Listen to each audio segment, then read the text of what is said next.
ফুল গাছ নেবে গো, ফুল গাছ। ভাবছি গাছের দোকানটা দিয়েই ফেলি। এই এমএ বিএ পাশ করে কোনো লাভ হলো না, বুঝলে। আর বলো না, কাহিনীটা শোনো এবার। একটা কাজে একটু বেরিয়েছিলাম, তো চোখে পড়লো আজকে গাছ কাকু শুধু গাছ নয়, একেবারে ফুলের বাগান নিয়ে বসেছে। জিজ্ঞেস করলাম, কাকু কত করে এই চন্দ্রমল্লিকা গাছগুলো? বলে কি না 80 টাকা থেকে 60 টাকা। ওরে বাবা, যেই চারাগুলো আমি 5 বা 10 টাকা করে কিনে নিয়ে গিয়ে লাগিয়েছি, সেগুলো ফুল হওয়ার পর এত দাম। এখন মনে হচ্ছে চাকরি বাকরির যা অবস্থা, তাতে ফুল গাছ বিক্রি করাই কিন্তু বেশি লাভজনক। আমার ফুল বাগানে তো এর চেয়েও বেশি ফুল ফুটেছে।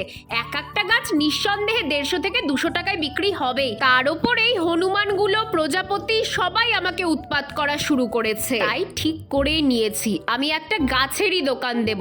10 টাকার গাছ কিনে 1000 টাকায় বিক্রি করবো, একটু বেশি লাভ করব, বুঝলে।